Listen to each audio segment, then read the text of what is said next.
Salut à tous, j'espère que votre bear market se passe bien. Je pense que comme moi, tu t'ennuies, il se passe rien et on se fait chier. Et c'est pas le moment de prendre des mauvaises décisions ou par ennui de noise trader. Concrètement, dans cette vidéo, on va chercher à répondre à une question. Quand et à quel prix sera le bottom pour Bitcoin ? Le 18 novembre à 17h30 pour un prix de 45 530 $. Non, on n'est pas là pour ça, on est là pour faire des scénarios. Bref, on est parti. Bon déjà, petite dose d'humour, je suis tombé sur ce post et j'étais un peu choqué. Donc c'est un vieux post quand je faisais mes recherches pour la vidéo. Et qu'est-ce que je vois fois 114, fois 158, et là le season 2 2025, tant attendu, on doit s'attendre à fois 203. Moi je sais pas si dans la communauté il y a des gens qui ont fait des sous sur les alts. Personnellement j'en ai pas fait beaucoup, je suis sorti à break-even. J'attends de connaître vos avis, mais je pense qu'il y en a pas beaucoup qui peuvent se vanter d'avoir été en bénéf sur les alts ce cycle-là. Bref, on n'est pas là pour ça, on va directement attaquer les choses sérieuses. Le but est simple, émettre des scénarios sur quand se passera le bottom et à quel prix. Facile à dire, mais plus compliqué à faire. Alors déjà, sur quoi se baser pour connaître le potentiel bottom et bien sûr le prix du bottom? Bon, personnellement, je suis grand fan d'analyse technique, donc ça va surtout se baser là-dessus. Analyse technique qui marche plutôt bien sur Bitcoin parce qu'il y a beaucoup de faux signaux, des signaux macro complètement cramés qui sont surtout là pour profiter aux initiés et que les noise traders ou les retail se fassent complètement éclater. Je vais donner un exemple simple, par exemple le Clarity Act qui aurait dû être signé le 8 août. On est aujourd'hui le 8 août, pas de signature. Bien sûr, au moment même où ils annonçaient la signature du Clarity Act, donc moi je me renseigne pas trop en macro, mais je sentais déjà que ça puait. Je vais pas dire que je l'ai prédit en avance, parce que oui, ça aurait été possible, mais quand bien même le Clarity Act aurait été voté, eh ben le marché ne serait pas forcément reparti. Alors je donne un exemple qui seul ne fait pas beaucoup sens, mais je veux dire que globalement, sur les événements macro sur Bitcoin, j'ai l'impression qu'ils sont déjà tous pricés dans le prix, donc c'est-à-dire que les événements macro futurs sont déjà compris dans le prix de Bitcoin. Bref, tout ça pour dire que sur Bitcoin, j'aime bien analyser les graphiques, les bougies et bien sûr faire une petite analyse psychologique pour identifier des zones possibles de bottom. Mais je suis aussi un petit Bitcoin maximaliste, donc on va regarder quelque chose d'intéressant. Alors, le graphique, je précise juste qu'il ne faut pas regarder le prix par rapport aux courbes, hein, ça on s'en fout, c'était juste au nombre de jours après halving. Et du coup, voilà, ça nous ferait un possible bottom, comme il dirait, en novembre, janvier. Si je regarde sur Internet ou si tu regardes sur YouTube, tu vas sûrement voir que le bottom est prévu voilà, en octobre 2026. J'aimerais bien que ça se passe comme ça, mais quelque part, je me dis que ça sera trop beau. Je précise juste que la vidéo va se dérouler en deux grandes parties, donc d'abord de l'analyse à froid de toute la data disponible, et ensuite, bien sûr, dans la seconde partie, on fera les différents scénarios. Donc bref, là, on voit octobre 2026, d'accord. On prend en compte cette information. Maintenant, on va voir plus tard que moi, personnellement, je ne suis pas forcément complètement raccord avec ça, quand bien même je trouve que le cycle de 4 ans est très intéressant parce qu'il a su nous dire et nous prédire la baisse de Bitcoin. Et là, à ce moment-là, je ne croyais même pas au cycle et je me suis fait éclater comme tout le monde. Je me suis dit, ça allait changer, ça allait se passer autrement, mais non. Et là, je m'étais vraiment bien trompé. Il y a 6-8 mois quand Bitcoin a commencé à se crasher. Bon bref, là j'ai fait mon analyse de Bitcoin maximaliste, mais le gros de l'analyse va être sur le graphique. Donc déjà, quelles informations on a? Alors, identifions déjà la tendance. On a des highs toujours plus bas et des lows toujours plus bas. Donc en l'état, on est en tendance baissière. Tant qu'on n'a pas break lourdement les derniers lows, on ne peut pas dire qu'on repart à la hausse. Donc là, pour l'instant, si jamais vous entendez des espoirs sur les réseaux, très franchement, pour moi, tant qu'on n'a pas break la MA50 weekly, on ne peut pas dire qu'on est de nouveau en tendance haussière. Selon ma vision du marché, en l'état, tant qu'on ne break pas lourdement la MA50 weekly, on est en tendance baissière. On serait en tendance haussière si jamais je vois quelque chose de comme ça, où on break très lourdement cette MA50 weekly. Bien sûr, on pourrait voir des signaux précurseurs avant de break la MA50, mais pour ne pas se faire avoir par de faux signaux, moi je préfère partir du principe qu'on reprend une belle tendance haussière quand on aura break ce niveau-là. Donc en l'état, la configuration elle est toujours baissière, et qu'est-ce qu'on voit ici?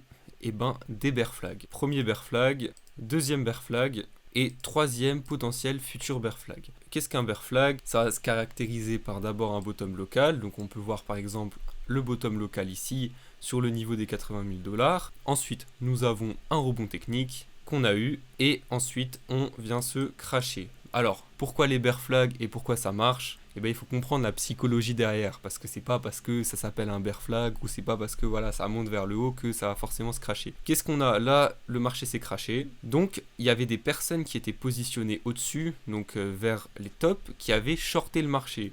Donc, ils ont gagné de l'argent. Là, on peut voir par exemple que ces personnes-là ont fait 35%. Et bien, à un moment donné, il faut que ces personnes-là qui sont en short prennent leurs bénéfices. Et c'est pour ça qu'on assiste à des genres de respiration, des sortes de rebonds techniques, des gens qui vont prendre leurs bénéfices, ou des gens qui vont redevenir vendeurs sur Bitcoin, etc. Donc pourquoi il y a ce genre d'oscillation sur les courbes? Et bien simplement pour liquider et sortir un maximum de personnes du marché et que les traders gagnants prennent leurs bénéfices et que les perdants se retrouvent fauchés et liquidés. Alors pourquoi un bear flag est caractérisé par un rebond technique? Donc pourquoi ça monte vers le haut pour ensuite se crasher et pourquoi pas l'inverse? Donc l'inverse qui est un bull flag. Alors on va rapidement montrer un sort de bull flag qu'on peut par exemple avoir ici. On a une consolidation par le bas et ça repart par le haut. Donc pourquoi les bear flags sont caractérisés par un rebond technique vers le haut? Pour plusieurs raisons. Déjà comme j'ai dit, la prise de bénéfice, donc ça va faire remonter les prix. Des personnes qui vont penser que voilà c'est le bottom, ça va repartir, ils vont devenir acheteurs et c'est aussi pour donner un maximum d'espoir aux gens avant de complètement les faire se crasher. Alors simplement imagine-toi que tu es un acheteur potentiel de Bitcoin, quand tu vois que ça se crache tu ne vas pas oser acheter, tu vas te dire j'achèterai quand ça aura bien baissé. Ce qui va se passer c'est que le prix va reprendre, tu vas dire oh punaise non faut pas que j'arrête le train avant que le prix remonte et tu vas acheter comme un con ici et tu vas te faire éclater. Bon, je dis pas que c'est ce qui va t'arriver, mais je dis juste que c'est ce qui se passe pour la majorité des retails. Donc maintenant tu l'as compris, pour moi, tant qu'il n'y a pas de configuration et de sorte d'accumulation en bull flag, on reste baissier. Donc tu l'as compris, moi dans ma vision des choses, pour qu'il y ait quelque chose de sain et que ça puisse repartir plus fort, il faudrait une sorte de bull flag. Donc là par exemple, on pourrait avoir quelque chose qui se forme vraiment sur le temps très long et quelque chose comme ça, où il y aurait le prix qui viendrait latéraliser dans ce canal pour ensuite repartir à la hausse. Alors bien sûr, ça c'est vraiment un simple exemple tout bête et tout con, ça va pas du tout se passer comme ça à mon avis, ou du moins pas exactement comme je l'ai tracé, faut pas rêver, mais par contre c'est juste pour te donner une idée. Donc pour moi, si la consolidation elle se fait par le haut et vraiment qu'on retrouve ce caractéristique de bear flag, et bah c'est pas bon du tout. Je préférais vraiment une consolidation qui se fait par le bas pour une reprise par le haut beaucoup plus saine. Bon, maintenant on va voir un truc très intéressant, c'est le fameux RSI. Donc le RSI, c'est l'indice de force relative et le RSI est principalement utilisé en divergence. Alors, je vais d'abord rapidement t'expliquer ce qu'est une divergence. Donc là, par exemple, tu peux voir qu'il y a un point haut sur le RSI. Ok, sur le chart, il est à 107 000 $. Là, on peut voir un autre point haut qui est plus haut sur le chart à 125 000 $. Je vais simplement tracer une petite ligne ici et je vais tracer cette même ligne sur le RSI. On peut voir quoi? Que là, ça monte et là, ça descend. C'est ce qu'on appelle une divergence. Et théoriquement, les divergences sur le RSI sont souvent synonymes d'un futur retournement ou du moins d'un possible retournement. Donc à noter, c'est pas parce qu'il y a une divergence que le retournement va s'effectuer directement, parce que si on regarde ici, la divergence est bien plus longue et date d'il y a bien plus longtemps. Donc les divergences c'est très intéressant, mais c'est difficile de savoir quand elle va partir. Donc c'est pas parce qu'il y a une divergence qui se construit que forcément Bitcoin va repartir par le haut. Parce que là, en l'état, oui, une divergence est en train de se construire. On peut voir un prix qui baisse ici, et là on peut voir un prix qui commence à monter. Alors comme tu peux le voir, une divergence ça prend du temps. C'est pour ça que je pense qu'il va quand même falloir encore attendre un peu avant que le prix rebondisse. Bref, de toute manière, on va théoriser ça plus tard dans les différents scénarios. Mais c'est pas ça que je voulais uniquement te montrer sur le RSI, c'était surtout les points bas du RSI. Donc il faut savoir que des points bas sur le RSI, il n'y en a pas tout le temps, il y en a littéralement tous les 4 ans. 4 ans, ça te dit peut-être quelque chose, ce sont les cycles de Bitcoin. Là, nous avons un point bas sur le RSI, ici on a un nouveau point bas sur le RSI. Bref, tu l'as vu, le RSI, il trompe rarement sur ces points bas, donc ça veut pas dire que c'est le bottom exact, hein, bien sûr, mais ça veut dire qu'on s'en rapproche. Donc là, ça avait vraiment fonctionné impeccable, ça a montré le bottom exact. Ici, ça a un peu moins bien fonctionné, parce qu'on peut voir que le bottom exact, il était plus vers là, et du coup, comme je l'avais montré précédemment, on pouvait très clairement apercevoir une divergence sur le RSI, et là, en l'état, je pense qu'on a posé le bottom sur le RSI, dans le sens où on va continuer à créer cette divergence sur le RSI pour pourquoi pas aller repartir plus tard, tout en continuant la descente aux enfers sur Bitcoin pour poser un futur bottom plus tard, et du coup ensuite repartir le moment opportun. Alors bon, expliquer comme ça c'est trop beau, et c'est pour ça que je vais faire plusieurs disclaimers. Déjà, je ne suis pas un professionnel et il ne faut pas prendre mes conseils les yeux fermés et y aller et se dire voilà, je vais gagner plein d'argent parce qu'un random de YouTube m'a dit de faire ça. Alors non, pas du tout. Je suis là juste pour donner mon avis de façon transparente. Mon avis, tu vas le savoir dans 2 secondes, mais juste pour dire que c'est pas parce que je dis quelque chose qu'il faut y aller les yeux fermés, et je vais bien sûr nuancer mes propos et faire des scénarios avec des probabilités. On n'est pas là pour faire des certitudes, ça ne marche pas. Le mec qui va te dire le jour et le prix exact du bottom de Bitcoin, bah c'est un énorme charlatan. Bref, on passe au scénario. On se retrouve sur mon graphique, donc c'est vraiment mon graphique un peu perso où je m'occupe de la suivi du prix de Bitcoin, donc comment je fais pour mes investissements, etc. C'est pour ça qu'il y a plein de sortes de bruits, donc les trucs comme ça, c'est inutile, ça sert à rien de les regarder. Seule chose importante, je le préciserai. Donc j'ai 3 scénarios différents. On va directement passer au premier et au moins probable. Donc le premier, c'est qu'on aurait déjà posé le bottom.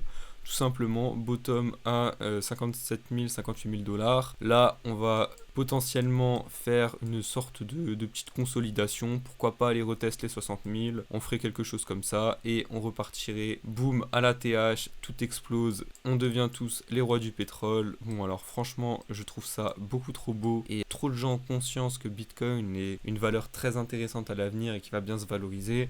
Donc je pense pas que le marché ferait un tel cadeau aux personnes qui sont déjà positionnées ou qui ont déjà acheté. Donc pourquoi je pense ça aussi, c'est à cause du realized price. Donc qu'est-ce que le long time holder et short time holder realized price? Donc le short time holder, c'est le prix sous lequel les gens vont être en perte pour les acheteurs court terme. Et ça, ce sera le prix sous lequel les gens vont être en perte, donc à découvert sur leur position pour les acheteurs long terme. C'est-à-dire qu'à partir de 49 700 dollars, le mec est à break-even sur sa position. Break-even, c'est-à-dire qu'il ne gagne pas ou ne perd pas d'argent. Et là, le point d'entrée moyen des short-time holders est à 67-68 000 dollars. Je ne me base pas uniquement là-dessus, mais c'était aussi un élément de réflexion. Pour moi, un retail qui s'est pris un moins 15%, donc les short-time holders sont les mains faibles, souvent des retails ou des investisseurs assez récents. Quelqu'un qui s'est pris moins 15%, ça suffit pas pour le décourager. Je veux dire, il va se dire, bon, je vais encore un peu attendre, peut-être que je vendrai. En fait, il n'est pas assez découragé pour lâcher le steak. Moi, ce que j'attendrais, ce serait vraiment une jambe baissière. Tous les retails lâcheraient le steak et se diront bon, Bitcoin est complètement mort. Et là, à ce moment-là, on pourra parler et je pense que le marché pourra repartir bien plus sainement. Mais en l'état, cette possibilité me semble peu probable, mais nous sommes en crypto et en crypto, tout est possible. Donc c'est pour ça que je vais quand même lui donner, allez, on va dire 10% de chance de réussite. Parce que ça reste possible, mais c'est de très très très loin pas le scénario que j'irais privilégier. Alors deuxième scénario, ça serait de faire un bottom aux alentours des 51 000 dollars, donc entre les 50 et les 55 000 dollars. Donc ça serait mon deuxième scénario. Donc je vais faire un sort de petit carré, il est vachement moche. Et donc là on irait faire une petite phase d'accumulation dedans avant de repartir à la TH. Bon alors là, encore une fois, ça me paraît encore un peu trop beau aussi. Les short term holder se serait seulement pris moins 25%. C'est déjà vraiment pas mal. Mais historiquement, on est vraiment souvent passé sous le realized price. Donc par exemple, en 2015, on est passé en dessous. En 2018, on est légèrement passé en dessous. Au moment du Covid, on est passé bien en dessous. Et en 2022, on est passé en dessous. Alors, pour moi, je pense qu'on va passer en dessous. C'est pour ça que ce scénario-là, je vais lui donner 30% de probabilité. Encore une fois, c'est uniquement mon avis et je me base uniquement sur mes propres recherches. Donc, selon les sources, tu pourras être amené à avoir d'autres perspectives et je dis pas que la mienne est forcément la meilleure. Mais pour ce qui est du dernier scénario, et c'est vraiment le scénario qui personnellement m'arrangerait énormément, ça serait qu'on aille dans cette fameuse El Famoso zone de bottom. Ça serait vraiment quelque chose d'ultra propre, quelque chose de parfait. On viendrait latéraliser dans cette zone de bottom. Alors pourquoi cette zone de bottom ? Je vois qu'il y a un très beau FVG ici qu'on pourrait venir combler. Donc il faut savoir que plus de 90 ou 95% des fair value gap sur Bitcoin et en plus un fair value gap weekly sont comblés. Alors certes, il y a des fair value gap en dessous, mais celui-là il me paraît inatteignable, ainsi qu'un autre fair value gap ici. Mais voilà, ça serait bien trop beau et personnellement, je n'y crois pas du tout. Maintenant, je ne me base pas que sur ça. Ça permettrait aussi de passer sous le realized price et ça permettrait aussi, et pour moi c'est une des choses les plus importantes par rapport au retail, ça servirait à vraiment dégager complètement les mains faibles parce que c'est pas n'importe qui peut tenir après cette prix moins 35%. Bref, pour moi ce scénario serait le plus favorable et le plus envisageable selon moi. Je vais lui donner un pourcentage de 50% et bien sûr on garde 10% pour un bottom sous ma zone de bottom, donc sous les 40 000. Donc voilà, tout ça, toute cette zone pour moi ça serait 10% de probabilité parce que ça serait clairement beaucoup trop beau, trop de bitcoin maximalistes vont réaccumuler et ce qui me fait aussi dire que ça me paraîtrait un peu bizarre, ça viendrait faire quasiment plus de 70%, donc un moins 70% depuis l'ATH de bitcoin, sachant que les bear markets sont de moins en moins profonds sur bitcoin avec l'institutionnalisation de bitcoin ainsi que le fait que cet actif prend en sérieux année par année et qu'il est de moins en moins volatile. C'est pour ça que cette zone de bottom est pour moi la plus probable et vraiment l'idéal. Pour ce qui est de la date, personnellement, je n'ai pas d'opinion extrêmement précise, dans le sens où je pense que ce sera pour la fin d'année 2026, voire peut-être début 2027, mais j'ai pas de mois en tête ou quelque chose vraiment de très précis. Je pense qu'on sera à peu près calé sur les cycles, mais je pense que c'est possible qu'on aille chercher peut-être après octobre pour possiblement aller feinter les gens. Là, je vais même mettre une dernière théorie très rapidement, et ça vraiment c'est à prendre avec d'énormes pincettes, mais j'aurais une petite théorie. J'aimerais que Bitcoin pose un bottom qui soit tellement clair qu'en fait il est louche. Que tout le monde se dise c'est le bottom, c'est le bottom, c'est le bottom, et qu'en fait un mois après ou quelques semaines après, on vienne dégommer tout le monde et on vienne en poser un dernier. Et ça franchement c'est que de la spéculation et là je vais même pas mettre de probabilité ou je ne sais quoi, ça ne rentre même pas dans mes scénarios, c'est juste quelque chose qui pourrait avoir lieu et ça me paraîtrait vraiment exceptionnel si ça avait lieu parce que ça pourrait choquer tout le monde et c'est ça le but. Le but au fond c'est que les initiés gagnent de l'argent et que les retail se fassent dégommer et ce scénario rentrerait tellement bien avec ce concept-là que plus j'en parle, plus ça me paraîtrait probable. Je le redis encore une fois, ma zone de bottom, elle est là, elle est entre les 50 000 et les 40 000. J'espère que ça se passera selon mon scénario et si c'est pas le cas, tout le monde peut se tromper. Bref, lâche ton plus gros pouce bleu et abonne-toi si t'apprécies mes vidéos et on se dit à la prochaine pour une prochaine vidéo. Ciao.